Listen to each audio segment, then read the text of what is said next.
Dan Rubenstein, we are gathered here today to react to week 6. To react to week 6. To react to week 6. I can't believe we have to react to week 6. Well, look, Ty, we're on equal footing here. Your favorite team and my favorite team won the exact same number of games today. Only my team had a bye week and your team. I switched out of my Notre Dame t-shirt before we hit record today, and I swapped over to my Penn State Roar Lions Roar t-shirt because it's nice to have that team flexibility that you can just swap, interchange them if you have to. We'll get into that and much nice more. For you, huh? Feels pretty good. Yeah. Thank you for stopping on by. Thank you for downloading, for listening, for supporting the Solid Verbal. We've got a bunch to get through. We're going to go through, of course, the big games. We're going to go through our top 5s for the week that was. We left some room at the end for Verballer questions, of course, for dude alerts. And because it is a particularly spicy week, we're going to hold off on doing the reverbs until Monday. Let them all trickle in, the late night Let them Arizona all trickle in. Sad boys or the USC ladies who are just crushed that the Trojans were unable to get it done, because that game is happening as we're recording right now. That is correct. So without further ado, Dan, why don't we just jump into our headliner, shall we? Let's.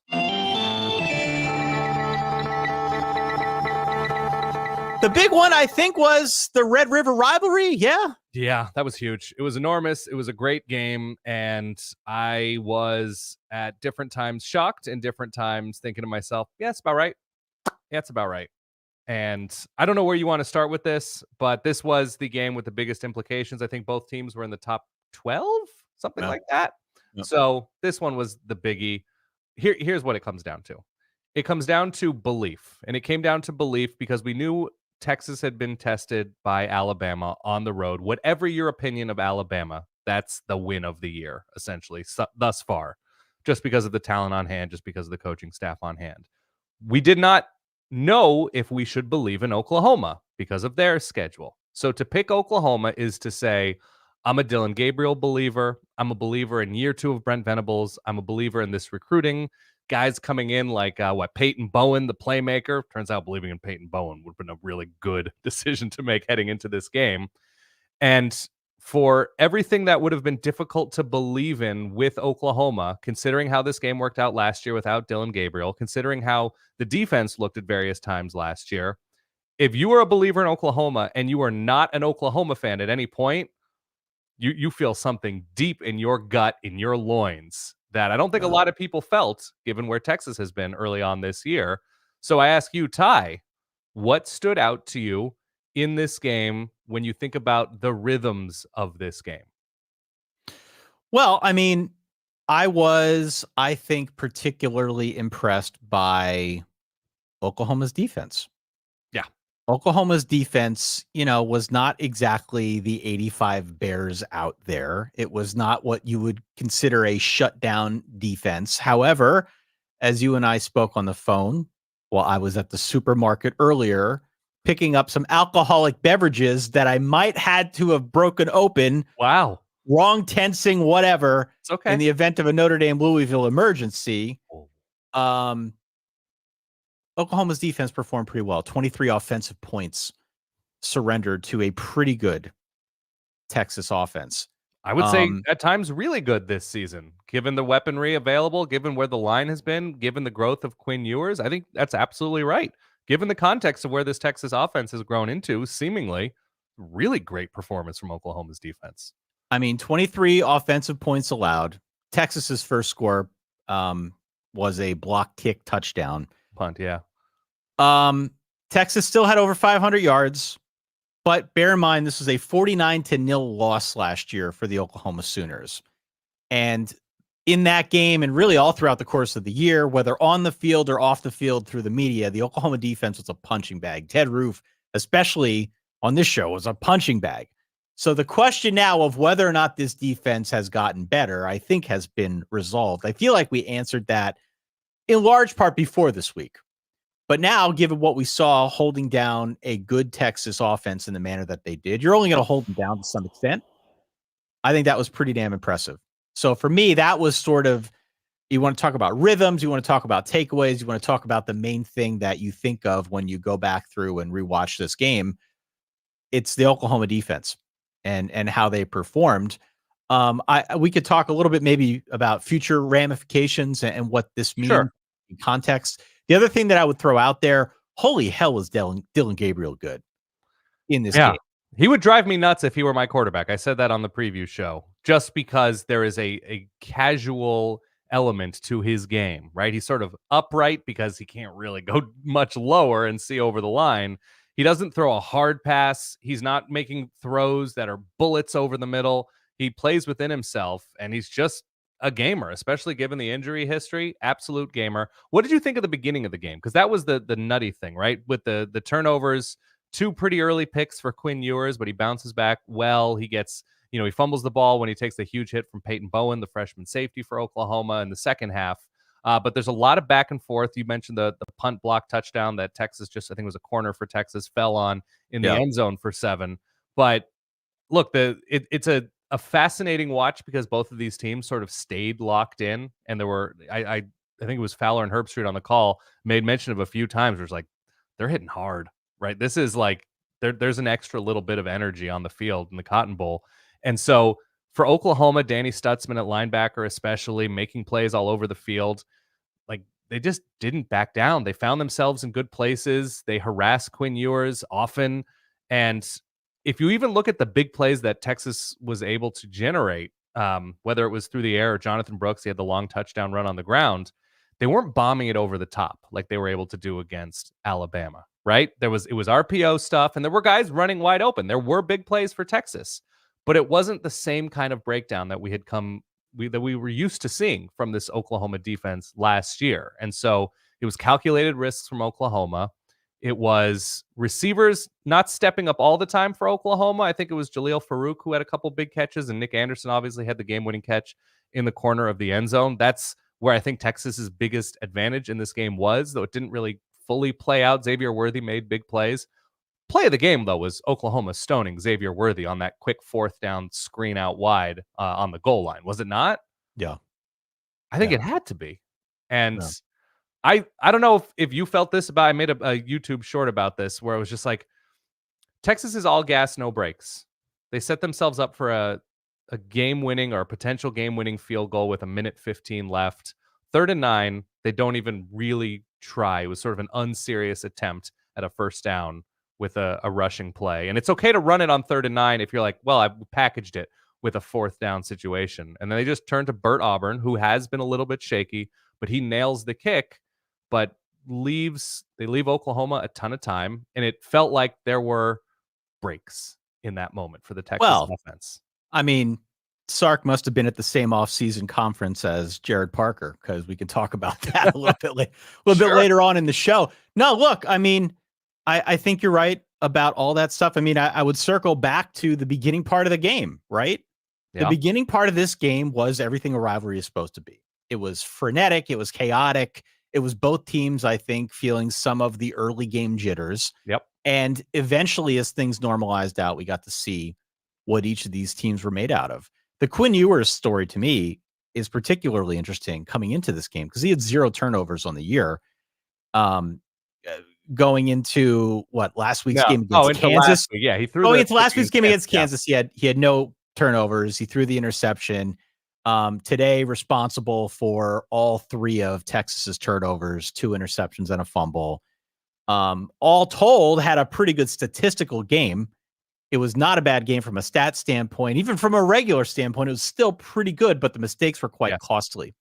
And I actually thought the broadcast did a pretty good job highlighting some of what he's going through. Like Holly Rowe talked about how he is working with like a coach on the side to help with his mental preparation, given the fact that he's like afraid of failure in moments like this. And, you hope for his sake that this doesn't do anything further to damage that state, because it's, in sports, it's crazy. And especially when you've got so much pressure on you. Quinn Ewers is a hell of a quarterback. It was just a few of those yippee moments that got him. And thankfully for Oklahoma's sake, they were able to take advantage of it. And speaking of the broadcast, can I bring up the broadcast side of this for a second? Please do. Was this not a weird broadcast? It was a little bit strange. Well, you had the frame shifting over to the right, and then there were like blip moments where it would like the feed would cut in and out. Yeah. So the TV frame was off center for a while. They eventually fixed it.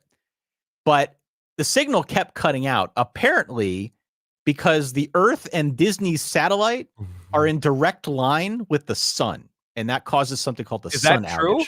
That is 100% true. This is what you were doing at commercial breaks, figuring out why this was happening?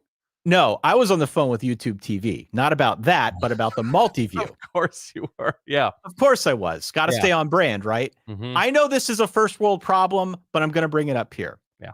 It is ridiculous to me that the only option on every YouTube TV multi-view mode configuration that featured this game was the alternate ESPN2 feed. All right. And not the ABC feed with Fowler and Herbie. It was the other one. Yeah. I thought somebody made a mistake. So I was calling YouTube TV and I'm like, hey guys, like just want to let you know, want to report that there's been an error. It's high again. Right. It's high again. And then I got some dude on the phone. He's like, no, it's not a mistake. It's not a mistake. The provider is the one that picks what shows up in the box. God. Now, this is a support guy. The support guy's probably not in the room where it happens. Okay. But all that being said, I would like to know how that decision happened. Nothing against Pat McAfee.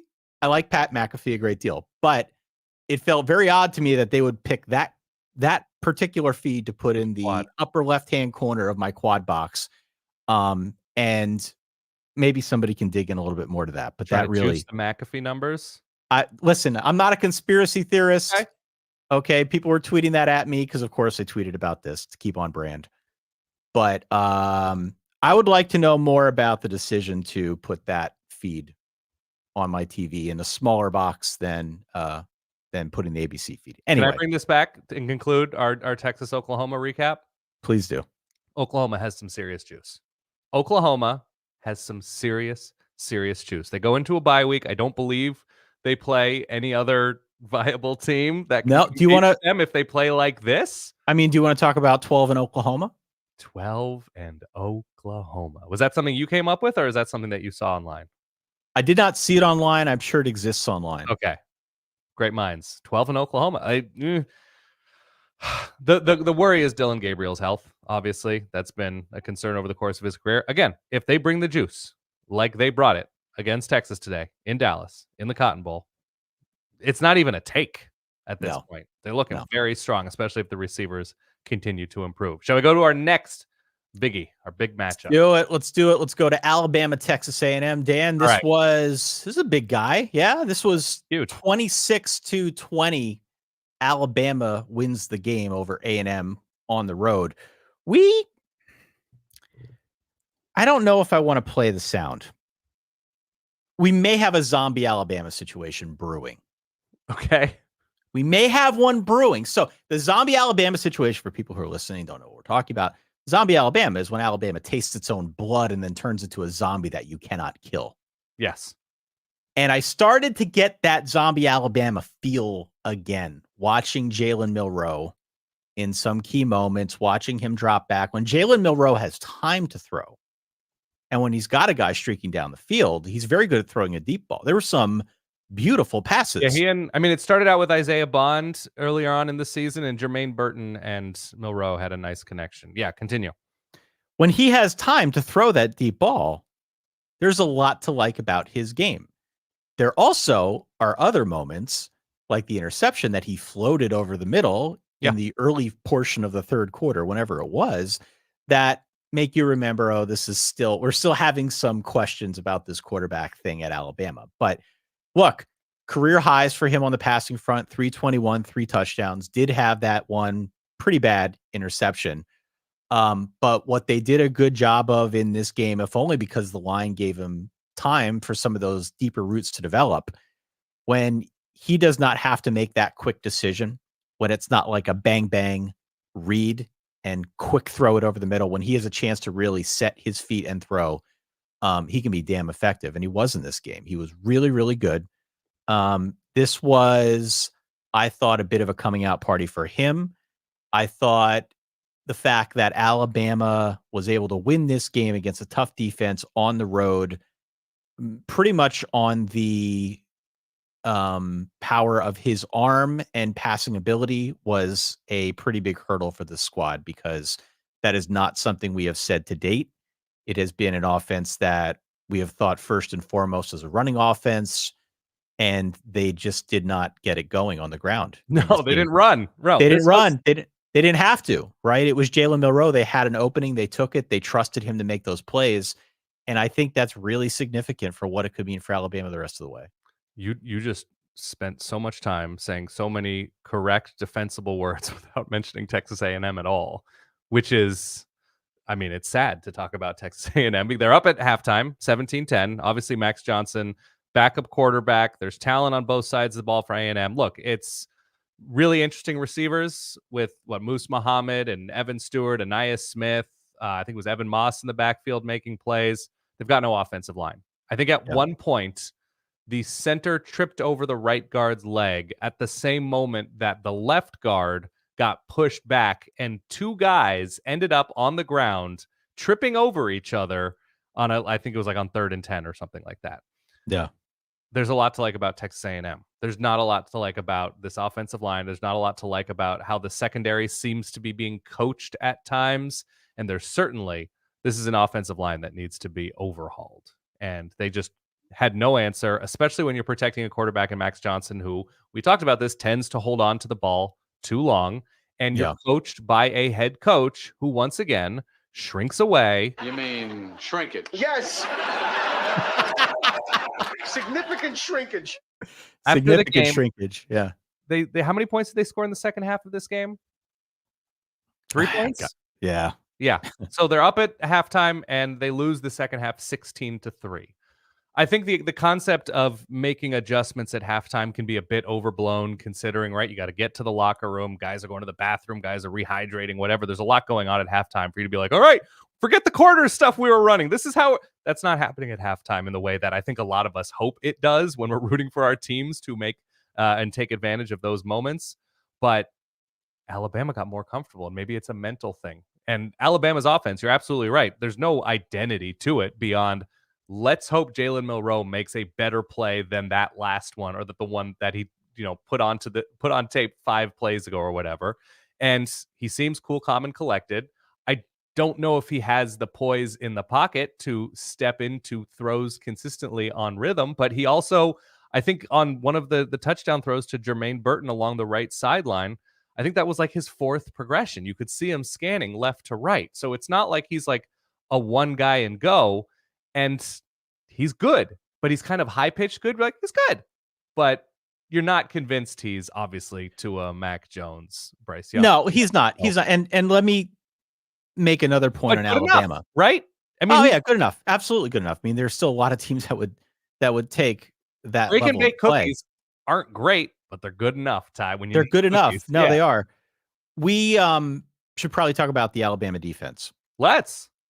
Because especially in the second half, Jalen Milroe was good. He was good, right? Yeah, right. He's high pitch good. He's good. But if not for the key plays by this defense, this game is a much different result. They had A&M had the 2 early red zone trips.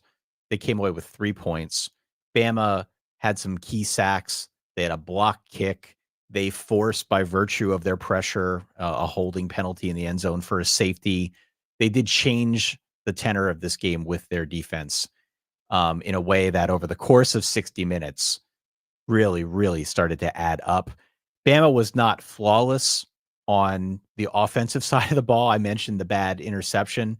They had a ton of procedural penalties early on. Something like I think they had I think they had 5 times more penalty yardage than A&M in this game. Yeah, I mean, it was wild. They had 14 for 99 in total, but they had, I want to say, 8 or 9 procedural penalties in the first half alone. And they need to get that resolved. But given the fact that the defense played, I think, as well as it did, of course, there were big plays throughout this game. But by and large, the way that the Bama defense stepped up in the second half, especially, I thought was really, really telling. There is this thing, and then we should probably move on. Jimbo not going for it on 4th and 1 from the 45. Yeah. What was the quote? It was something like, if it was a foot closer or something like that. It's like, that's not how it works, Jimbo. It's just not. You're either an aggressive coach who needs to bring touchdowns to a field goal party or is bringing field goals to a touchdown party. And it was clear that the touchdowns weren't happening for A&M. It was clear that Alabama saw blood in the water with the A&M offensive line. And that's when you need to get on the horn with Bobby Petrino and be like, we need to kind of run it like this. We need to kind of think about our offense in terms of this. Because if we're not taking advantage of our 3rd and shorts and 4th and shorts to keep drives going, to maybe wear down this Alabama front and get them going the wrong way, use misdirection, whatever it is, then they're clearly going to lose. And Jimbo just coaches losing football because he's not coaching to win. He's not coaching to push a team around. He's not coaching to keep a team on their heels. He keeps his own team on their own heels, which seems sort of antithetical to the whole point. There was significant shrinkage. There was significant shrinkage. And what's the conclusion on Alabama? Right now, they've beaten Ole Miss. They've beaten A&M. We'll get to LSU, who looks very vulnerable, even though they won, to say the least. They've beaten Mississippi State. Yes? Are these all correct? These are all correct. They don't have LSU for a little bit, and LSU is going to score on everybody, but they're not a complete team. Like, Alabama's just sort of rollerblading to Atlanta at this point.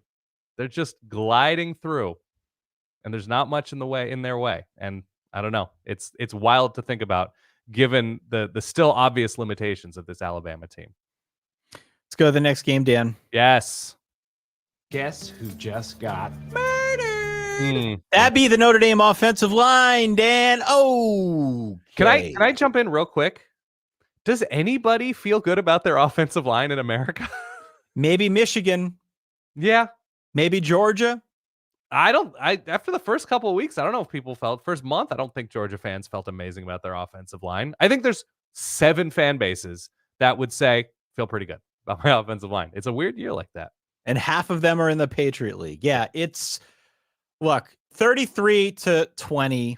Louisville knocks off number 10 Notre Dame at home. It's a big win for Louisville. Yippee freaking yay. Congratulations. Nice win. Louisville, we went through the schedule before. Louisville has a pretty nice little run here throughout the course of the year. If they can continue playing at a high level, they can continue running the football the way they did against Notre Dame, they'll be in a really good spot in ACC play. We can break down their schedule moving forward at some point here, but you got to like what you see early out of Louisville and Jeff Brom. And, I think in particular with this game, the way that their defense controlled the point of attack. Notre Dame's offensive line. You're being gracious, Ty. Let's take a step back here. Take a step back. I can't do this for a 3rd straight week, Dan. No. I can't do this for 3 straight weeks. I got to do it again next week. Close your eyes. I don't want you to be gracious in this moment because everybody knows Louisville was better. Everybody knows there was much more juice with the Louisville team than there was with Notre Dame. And maybe that's just because it was 3 straight weeks now of like a big raucous environment and Notre Dame showing some limitations in certain areas and showing some strength in certain areas. What did you feel watching this game? Where was your anger? Where was your disappointment? Where was your hope? What was your experience watching this game as Ty, not host? My reaction was, why does it feel like every big game Notre Dame walks onto the field like they got tagged with a stun grenade? Why does it feel like that? All 3 of the big games that we've seen the last 3 weeks, in all 3 of them, it was a slow start.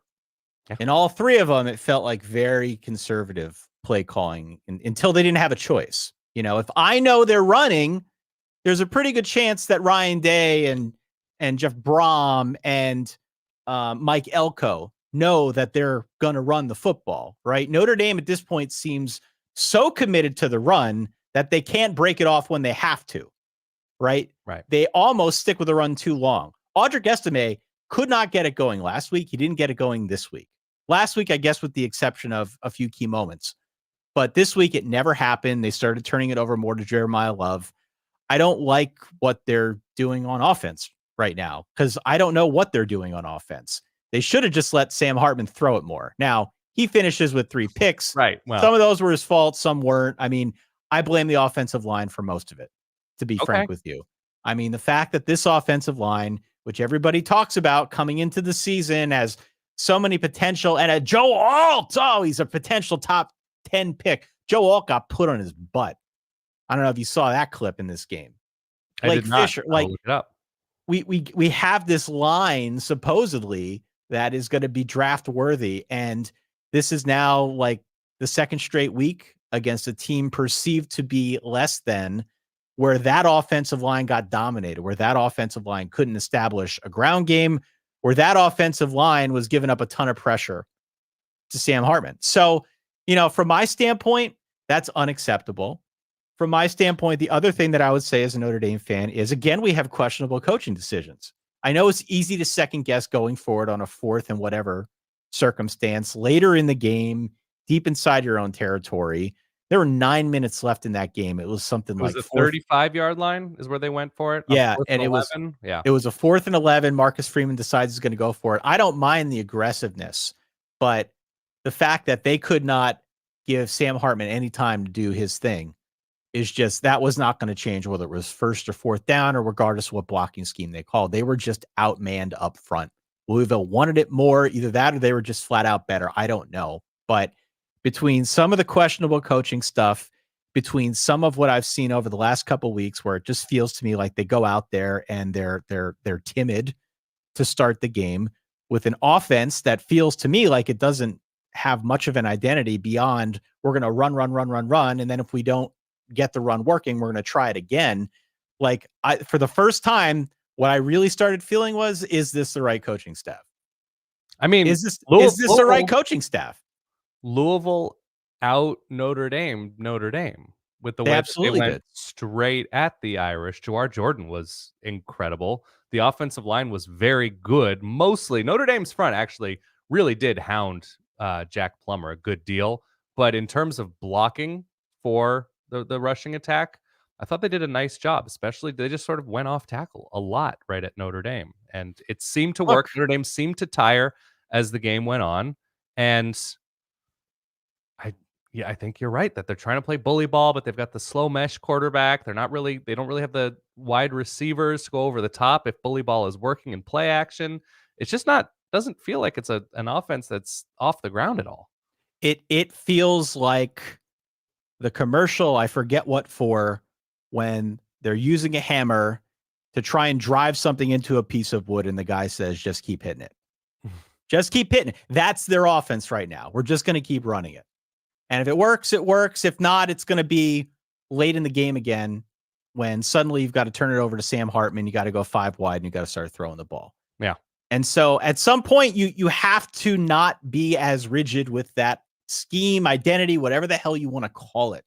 Because if it doesn't work for 3.5 quarters, it's already too late, especially against a good team. I don't want to sell Louisville short because I think Louisville played a really good game. I think Louisville has been underrated so far this season. They had a lot back. I love Jawar Jordan. I said it on the preview show. Yeah. I love the fact that he's a home run hitter. I love the fact that he's shifty. He's got wiggle. He's got burst. There's a lot to like about him and his rushing attack on the Louisville side of things. I don't want to sell them short. They've got, I think, an exciting season in front of them still. But on the Notre Dame side, there's no way you can be a fan of this team and not be incredibly disappointed by the showing that you saw tonight. I mean, it was a full-on no-show by the offensive line. It didn't seem like the plan was able to adapt to the circumstances of the game. And that's just really freaking maddening. So I'll shut up now. Notre Dame loses their second game. Joe Tessitore, thank you, Joe Tessitore, for reminding me 8,000 times during that game that Notre Dame needed to win to stay in the playoff conversation. I was not previously aware of that, but nonetheless, big win for Louisville. A huge win for Louisville. They've got the CW network hosting their matchup against a Phil Jurkovec-less Pitt next week. But you talk about 12 in Oklahoma.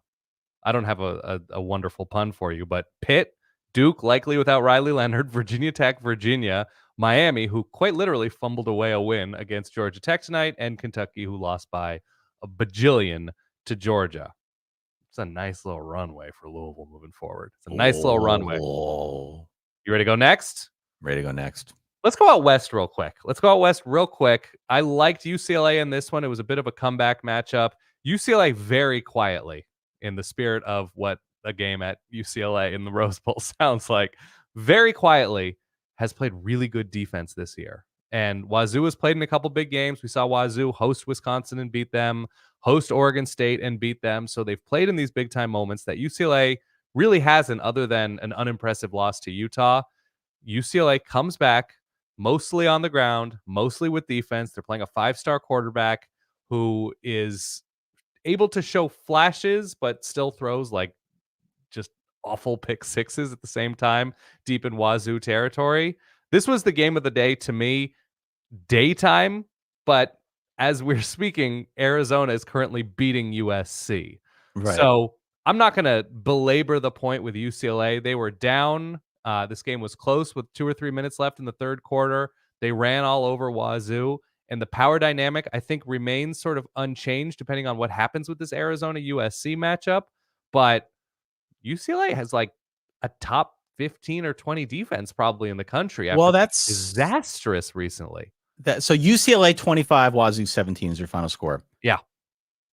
UCLA on this current trajectory is going to end up as one of the more interesting teams in the country because they got a true freshman quarterback, and this was sort of the reset year for Chip Kelly, right? He had put in all this time sort of on the leading edge of the project to build this team into one that was more physical and didn't get dominated on the lines and could run the ball.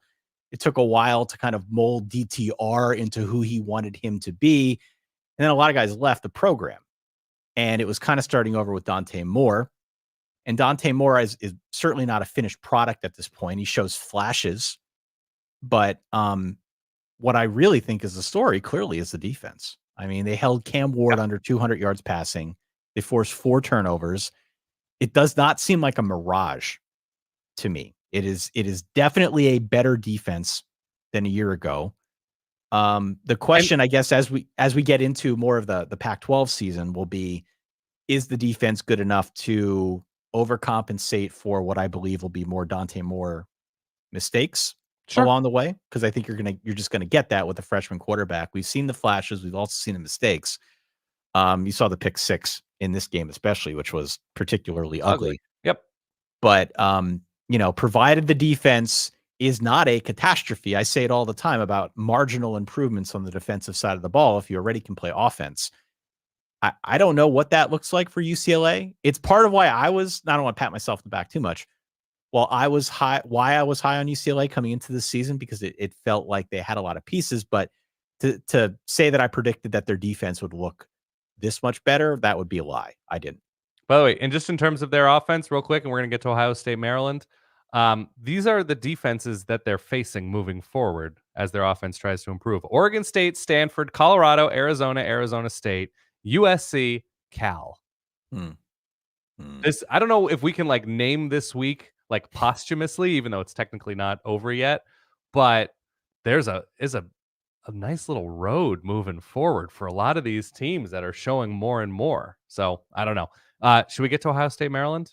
Let's get to Ohio State, Maryland. Final score, Ohio State, Maryland, 37-17. Depends when you got this point spread, Dan. Yeah.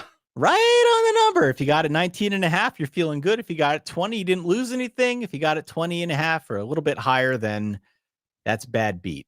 Okay. I think we credit Maryland for a competitive first half. It was a competitive first half. I think we look at this game and we say Ohio State won. For some people, they covered. Numbers wise, the numbers look pretty good. The issue is if you actually watch this game, you will know that Ohio State did not really look that good. This is a game that was tied 10-10 at half. This is a game in which Ohio State went 3 of 12 on third downs. They had 10 penalties. It took Kyle McCord a while to get going. And now I think further context on the Notre Dame side with what we've seen with Notre Dame's line, with what we've seen from Notre Dame the last 2 weeks, going back 3 weeks now, what we saw in that Notre Dame Ohio State game, I must be honest, it does make me question, is Ohio State a mirage to some extent? We know about the skilled talent out wide. That's not going away. We know about, in general, the running game can be good. But I Kyle guess, yeah. Kyle McCord's a question mark. And the fact that defensive line got pushed around by the Notre Dame offensive line in the manner that it did a couple weeks ago does make me question where the Buckeyes come down when the music stops, because they've essentially got a 2-game season now the rest of the way with Penn State and Michigan. Correct. Okay, so a few things. One, it was raining in Columbus. That makes life harder for quarterbacks. It just does. It seemed to make things tougher for Kyle McCord early, and then he kind of got used to it and was connecting downfield end of the second quarter and then into the second half. I thought Maryland did a nice job. I thought they did a good job putting their guys in position to succeed against a team that's clearly more athletic and more talented. They were spreading the ball around to different receivers. They were running the ball effectively. Tua was scrambling and had design runs that worked out really, really well for Maryland. Like, this is still an Ohio State defense that has largely held down everybody it's played. Hasn't played a ton of teams, but as we saw against Notre Dame, I don't think scored in the first half. Maryland had 17 points in the first half against Ohio State. If I'm looking at this correctly, is that correct? Maryland had 17 points in the first half, and then no points in the second half, I believe. So I think credit Maryland for game planning really well, for taking advantage of clear deficiencies on offensive line for Ohio State, and they just couldn't sustain. At a certain point, talent and depth are going to win out. At a certain point, you can only guard Marvin Harrison Jr. and keep Marvin Harrison Jr. in front of you, or Stover, any one of these guys for so long. The thing that I take away from this game is, one, you're right that it's a 2-game season. Does this offensive line get better? Does this pass rush get better? Like, I think there's definitely talent in the secondary. Obviously, the linebacking core is super experienced for Ohio State, but JT Tuimalu's incredible. What else is there that's truly scary for a team like Penn State or Michigan? I'm not so sure in this moment, especially when the offense just starts slow all the time. Like, this is not a plug and play situation for Kyle McCord after so many terrific Ohio State quarterbacks. I'm nitpicking because this team hasn't lost. They've beaten quality teams, but when you're a team on this level, you're compared against yourself. Yeah. And there are some troubling items, if you're an Ohio State fan, that I think was very clearly on display against a quality team like Maryland. And so, yes, they win by 20, but it kind of took 4 quarters for them to do so. And we're used to them being up 49-0 at halftime, right? Was that Michigan State a few years ago? We're used to that. They are failing to meet the bar that they have set. Same coach, same system, same quality skill players, but they're not meeting that system up front on both sides of the ball right now. There's talent there, but they're just not executing. And it's odd because they've been one of the surest things in this sport. Yeah, it is. There was some questionable officiating in this game. Sure. But if you need to say that, then you're not ready to win a national championship. No, I'm not excusing any of what you've described. Right. I'm just saying, for the sake of being a completist, there was some questionable officiating in this game that we should also call out. But look, Maryland was competitive for a half, tied at halftime, but second half, a bit of a crock potting. I'm not going to play it because I just didn't feel good about. Couldn't run the ball though. Ohio State, got it, going in the red zone a little. Chip Trayanum seems quality. No Trey Henderson in this, but I don't know. It's a different experience, Ty. It's a different Buckeye experience. Yeah. It's not your father's Ohio, not your older cousin's Ohio State. Let's say. All right. So those are our biggies, right? Those are our biggies. Should we move on to our favorite things from this week? Let's do that. Okay, Ty. You. Was your favorite thing me finding this? You mean shrinkage? Is that your favorite week 6 thing? When you played that without warning earlier, that killed me. Yeah, that was a good one. It's just for you. So look, my top 5 of the rest of the games. Yeah, top 5 things, storylines, performances, whatever. Dude, we got to talk about this Miami loss. We got to talk about this. It happened right before right before we were ready to go ahead and hit record. So Georgia Tech is outgained by 200 yards. Yeah. Give or take. They beat Miami in a game that I would best describe as a series of unforced errors. This game was super ugly on both sides. Yeah. But there was nothing bigger and uglier and just whatever than Miami's 5th turnover. Here is the situation. Miami fumbled the ball with less than a minute left. They could have taken a knee, run out the clock, and won the game. They decide they're going to run it. They fumble it. Georgia Tech recovers it. And then Miami gives up a 44-yard touchdown pass with like 1 second left on the clock. It was a ridiculous 44-yard touchdown.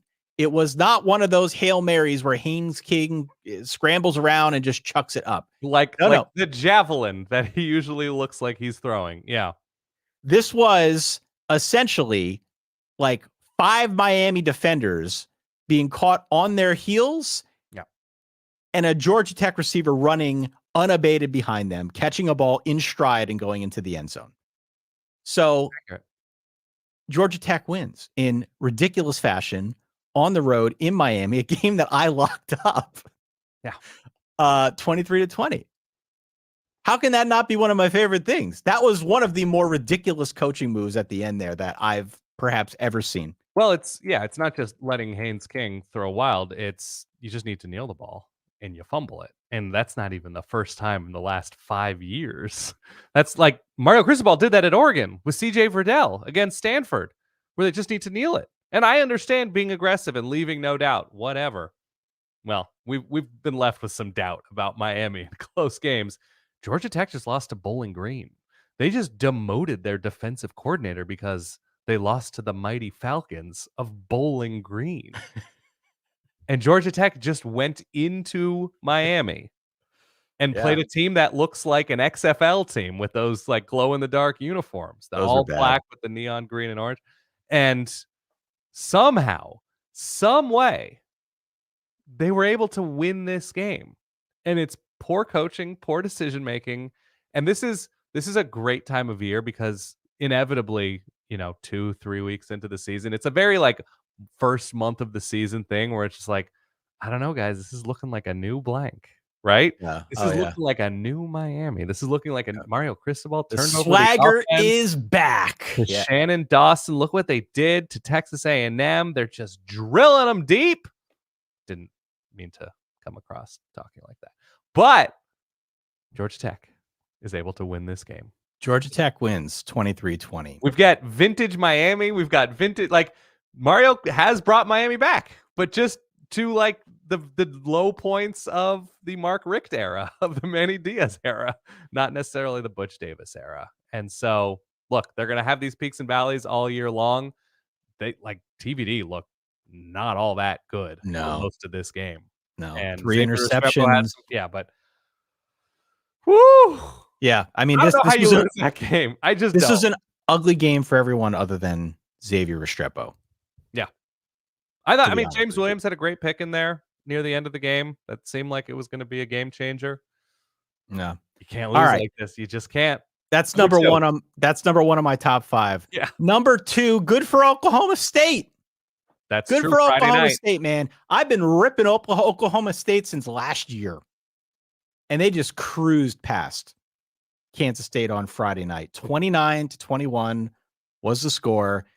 It also felt like a comedy of errors for Kansas State. They had no energy in this game. I watched this game. It put me to sleep. Mm-hmm. Just nothing. No juice whatsoever. Our boy, the British comedy legend, Alan Bowman, is healthy. He had 235, no touchdowns, but no picks. The Oklahoma State defense got 3 picks off of Will Howard. I credit Oklahoma State because I think in the face of criticism throughout, it's not just me saying that the program is donezo, that there's something wrong with the structure of the recruiting operation and the whatever. This is a big win against K-State. K-State, I believe, is still a pretty good team. So that's number 2. Wait, but we don't know. We don't know if K-State's good. We have no idea. They lost to Mizzou, and now they've lost to Oklahoma State. We'll see. Number 3, Boston freaking College. Boston College brought the Army to West Point, Dan. What do I mean by that? Boston College threw the ball 9 times. 9 times against Army West Point. Meanwhile, they ran it 61 times for 299 and four touchdowns. They out-armied Army. They won by 3. I think it was they're the 3.5 same as every team they play. Yeah. They won by 3, 27-24. As we said, they're only as good as or slightly worse than any of the teams in their schedule, but Boston College with a decidedly Service Academy game plan going to West Point and rushing for 61 attempts. Yes. That's number 3. Number 4 on my list is Drake Maye. I mean, come on. Dude, this was immediate against Syracuse. This is a flash fry. This was just a beatdown, man. This was a bike and play boat race. Please. They just pulled out ahead, and that was it. They just drifted deep into the horizon. 442 for Drake Maye, 3 touchdowns. They rout Syracuse 40-7. The numbers are, of course, gaudy. Obviously, Drake Maye is a Heisman candidate. Obviously good that Tez Walker gets to play now because Huge. the NCAA had an epiphany of some sort. I am glad that he was out there. He got in on the action, and I would expect that we're going to see more of him throughout the course of the year. But that is not even the main talking point. The main talking point is that Syracuse had 2 turnovers. They were held to just 221 yards and 7 points.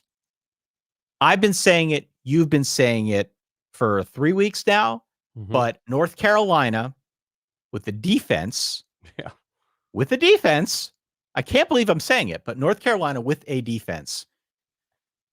Look at the schedule. North Carolina with the defense could go 12-0. They could go 12-0. They could play Florida State in the ACC title game. Sure. Play Louisville in the ACC title game. They could. So we have what? We have Miami, Virginia, Georgia Tech, the mighty Camels of Campbell, Duke, maybe with Riley Leonard. I don't know what the latest on his injury diagnosis is. Clemson, NC State. That's a tough way, both on the road, to end the season for North Carolina. But, I mean, after this week, I think it's not unreasonable to say they have like a top 30-ish defense. No. So I think North Carolina, I mean, look, we all like Drake Maye. Drake Maye's fun to watch unless you're playing against him. But the fact that now there's the Tez Walker element to this, which I think makes it much easier to root for North Carolina, that this worked out for him. The fact that they are perhaps very quietly a worthy adversary for a team like a Florida State, or in this case, Louisville. I think that makes them very interesting. So that's my 4th thing from this past week. It's a big basketball year, right? Huge year. With Louisville and North Carolina emerging, with UCLA emerging. There's a lot of basketball. Kansas just demolished UCF, right? Number 5. 5. Final thing for me. Yeah. Iowa State's pants. I mean, the whole Iowa State experience. Yeah. Visually. The whole Iowa State experience. But did you see the pants? So this is the Jack Trice. Yeah. Honoring. Okay. I did. They're skin colored. Yeah. So a lot of guys porky pigging around the field. Is that what you're saying? It was I saw some folks online were using like the pixelation feature of Photoshop nice Canva or any of their online graphic I think there's tools. an HBO show that can be spun off of what Iowa State may have they could just, or what is it called, Max now, where it just be like naked football. There's like a naked dating show that was Naked and Afraid. Yeah. Naked in Ames. It was ridiculous. Yeah. Those are good things. And they won. Those are my 5. They won and they won those uniforms, right? And they won. Don't bury the lead here. Big win over TCU. Yeah. I think it was Chandler Morris threw a couple picks and got hurt. He's hurt. He did get hurt. I think he got rolled up and he was in the injury tent. I saw that. And Rocco Beck didn't do much, but Iowa State got it done. They're led by their defense once again. What are your top 5, Dan, for the week that was? Week 6. I have so many. I have exactly 5. Number 1, and this is in a specific order. LSU is trying to murder its own fans. LSU is either going to start this. I mean, they start the season in disappointing fashion after playing a competitive half and getting blown out in the second half against Florida State. We see the shootout loss last week to Ole Miss. We see a survival against a very down Arkansas offense. And somehow, some way, they're able to pull out a game in which Mizzou was like, we're going to just try a bunch of new 2-point conversion plays and have them work in the first half. And we're going to get it to Luther Burden in creative ways. We're going to run, which is not something that they've been able to claim that they've been able to do. So they're doing all of these novel things. Brady Cook is incredible all season long. He ends up throwing 2 interceptions, his first 2 of the season, including a back-breaking one that lost them the game at the Front end. door cover. Front door cover. It was a front Sorry, door cover. doggos. Sorry, dogs. And then Mizzou, of course, decides to issue its own version of shrinkage. You mean shrinkage? Yes. It's true. Significant shrinkage. Significant shrinkage. Yeah. Significant. Harold Perkins is all over the field because he is the one true good thing in the lives of LSU fans as it relates to their team. But, and I would say Jaden Daniels is doing everything. The offense is in a great place. The defense is soft. Yeah, man. The defense is quite soft. This secondary is not good. These linebackers do not tackle. There are lanes for days playing against this LSU defense. And so, to me, the story was LSU surviving, but antagonizing to a crazy degree the people that want them to win and be good. Yeah. Mizzou, by the way, going a little overboard with the Timmy trumpet on third down. Saw that in the stadium. Yeah. You can't unhear it. It's every third. It's like Rocky Top at Tennessee. Yeah. They're really aggressive with it. Kudos to Brady Cook, by the way. Brady Cook, he lost his record. He threw an interception to, I believe, Harold Perkins, but went 366 pass attempts without an interception. So that streak was snapped in this game, but like night and day compared to last year. He looks so much more comfortable this year. It helped in this game that LSU did not have any pass rush to speak of, right? And he had plenty of time to throw back there. But Mizzou is in a good place offensively. The offense is there when they want to be, when they care, when they're aggressive. Yeah, they had though, where they had opportunities in that second half to be aggressive against a soft LSU defense. Also, Harold Perkins is just incredible. Number two. Today is the day that Carson Beck became president. No. Today is the day that Carson Beck became Georgia's quarterback. I firmly believe that against Kentucky. And this is a team that heard people rightfully questioning where Georgia's program was after some stagnant weeks, especially last week at Auburn, getting pushed around on the ground. And they come out. You talk about flash fire with North Carolina. This game was 14-0. And that's happening in the duration of like a medium-sized poop, Ty. Yeah. That's happening if you're just like scrolling Instagram Reels or TikTok for a few minutes. Oh, nope, 14-0 Georgia. Carson Beck was incredible. Brock Bowers was incredible. The defense was incredible. I don't think I was all that high on Kentucky. I was less so after we did a deep dive on Kentucky on our Thursday team-specific show on verballers.com. Go to verballers.com and poke around. Check it out. Verballers.com. Thank you. Carson Beck would look so comfortable, and his timing was great. He was protected really well. He was spreading the ball around, and I think you have to upgrade. Maybe it's just Georgia woke the F up tonight. Maybe that's all it was, but with how confidently they were playing, it was great to see because I'm in need of excellence this season, desperately needing excellence, and it was great to see it from Georgia tonight. All right. What do we got? Number three. Number three. Number three.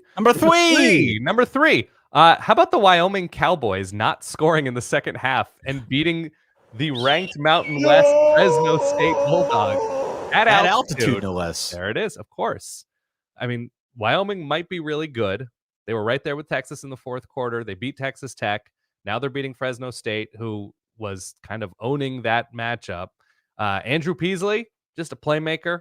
Defense came up big, made plays against Fresno State. Mikey Keene gets rolled up, so Logan Fife has to come in. They make a valiant effort, but Wyoming's able to hold on, scoring once again precisely 0 points in the second half of an upset win. At altitude. Don't forget, at altitude. Number 4, how about Deion Sanders, Coach Prime, Colorado on Deep Pac-12 Network? Deep Pac, like it's the number 3 Pac-12 network team in the booth. Shout out Jordan Kent. I like Jordan Kent a lot. Arizona State up on them, moving the ball consistently against Colorado because that's what you do. And we're starting to see the tweets and the stories of like, okay, here's what's happening with the Colorado backfield right now. 7 tackles for loss, 17 pressures, 6 sacks. First quarter's almost over. And that was tonight. And Colorado was able to move the ball. Shedeur Sanders is able to make plays, and they hang on against an ASU team who does fight very hard for Kenny Dillingham and this staff, especially because it's the Trenton Bourget, yeah, version of ASU. But good for CU, good for Coach Prime and his golden headphones. I don't know if you saw that. I saw coming away with the win, a comeback out west. So that's number 4. Number 5 is also a West Coast footprint comeback. How about Boise State, Ty? Oh, man. Boise State scoring 28 unanswered in a winning effort over San Jose State, and it's Ashton Ginty. Ashton Ginty, man. Yeah, he was a dude last week. He's good. I told you, he's really good. Very, very good. And so they're switching quarterbacks back and forth.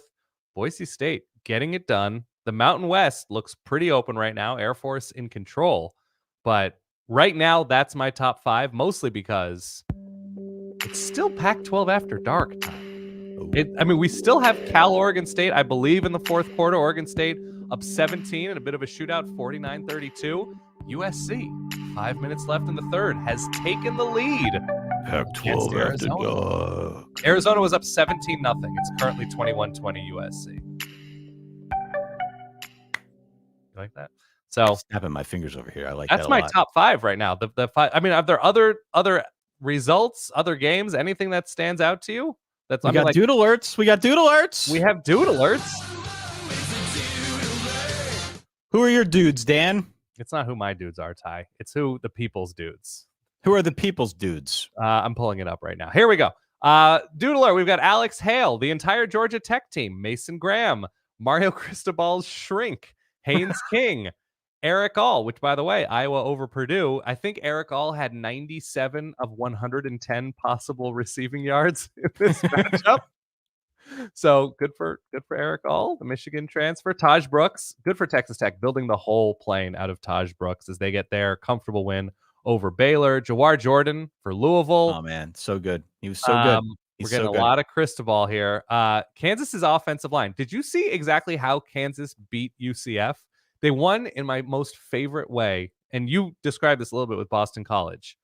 They very quickly learned that UCF was just letting them glide to the end zone on the ground. Yeah. What if we just run it ever? Can we do that? Is that allowed? Yeah. Can we just stop throwing? And they did. They just kept on running, and they ran all over, quite literally, UCF. So good for the Kansas offensive line. Good for the Kansas offense, as they're going to become one of the more entertaining second half of the year teams, I'm sure, given the sort of wide open nature of most of the Big 12. And we're going to get to that in 1 second. One other name here. Yes. Temple's E.J. Warner, 42 of 65 for 472 and 5 touchdowns in a loss to UTSA at home. That is a tough pill. By the way, a couple other dudes, just while we're on the dude topic, Trey Benson, Florida State. They played Virginia Tech. Slow down. 18.5, 18.2 yards per rush. I think he had 18 carries for 200 yards. So Florida State got going on the ground. Jacob Zeno, you remember that name from Baylor? He's the quarterback at UAB.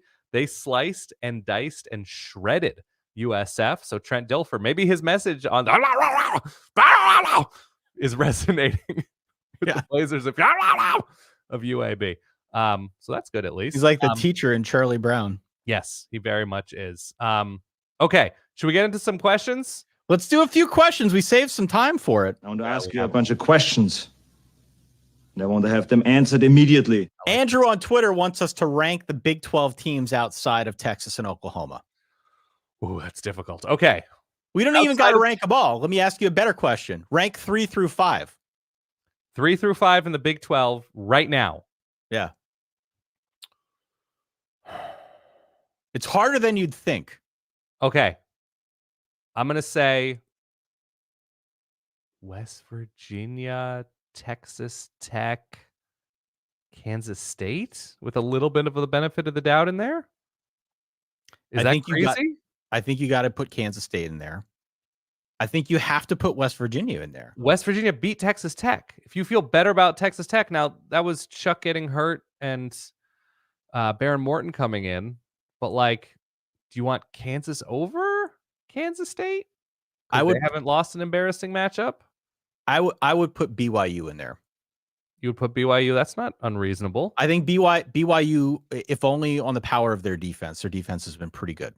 Okay. I'd be inclined to put BYU in there. The rest, honestly, from top, I think Houston's probably the worst. Houston's probably the worst right now. But beyond that, Houston's worse than Baylor right now? I think Houston's worse than Baylor, yeah. Okay.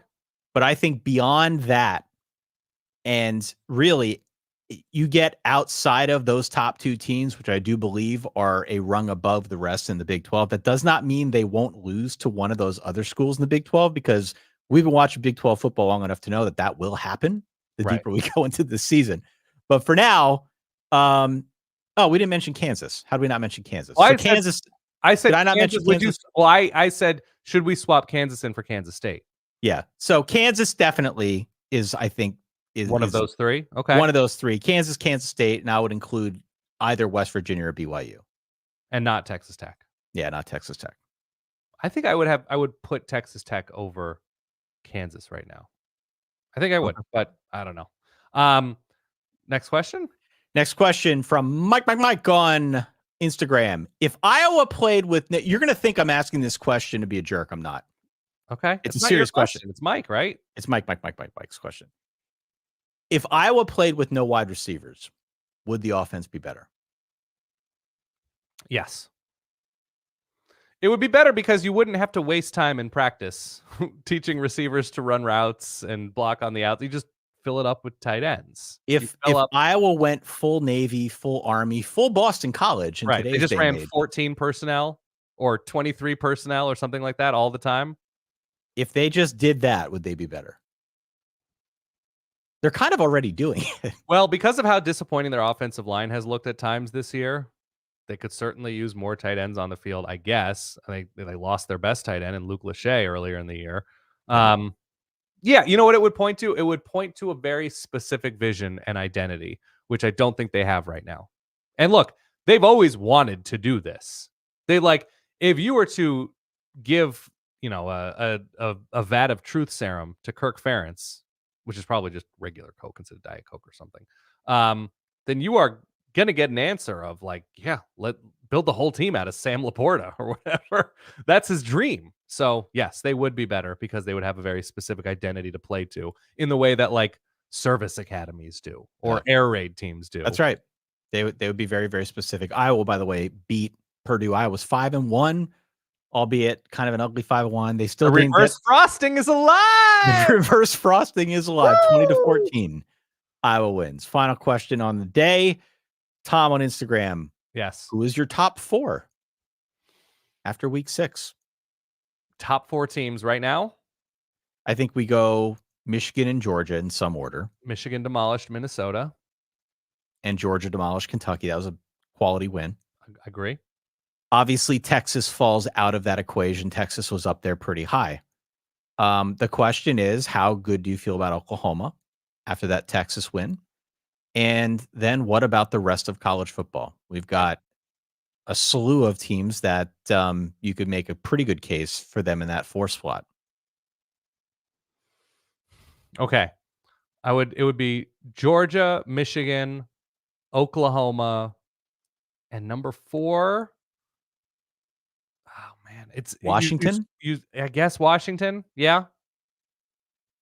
I think it's got to be Washington. Oregon had their struggle on the road against Texas Tech. Florida State had their struggle on the road against Boston College. Ohio State has had halves of struggling. And the Indiana game, even though it was week 1, it still was a weird ride for me. USC's defense is not playoff worthy. Here's the wild. Do you put Alabama there? Not yet. Put Alabama ahead of Texas? I don't think you can. I don't think you can. So I'd probably do Georgia, Michigan, Oklahoma, and Washington. Yeah. I think that's the move. I think that's the move. I don't know how else you do it. It's going to get interesting, though. I mean, again, I stand by what I said before. This could be the kind of year where everybody loses. That being said, both our top two teams in the form of Georgia and Michigan were resounding victors in week 6. Yes.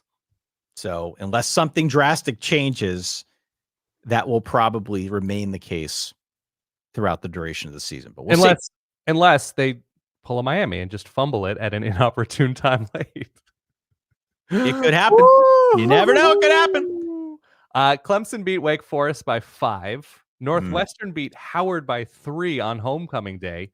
Navy beat North Texas. Any other action? Rocky Lombardi and Northern Illinois destroyed Akron. Florida, your Florida Gators comfortably beat Vandy. Yep. Anything, Ty? Anything? Can I get anything from you? No other results? How about Lafayette taking it to Princeton 12-9? Dude, I'm winded from this. From this stretch of 3 weeks, I'm winded. Longtime Penn State fan, Ty Hildenbrand. That's right. I swapped my shirt out. By the way, the Big Ten schedule came out. We'll talk about that on another show. That feels like an off-season topic, but next year, Big Ten schedule. We'll talk about in the years to come. We got some Penn State Oregon crossover coming. We will talk about it. So look, make sure you hit follow or subscribe wherever it is that you listen to this show. Please leave us a rating or a review. We, of course, appreciate your support.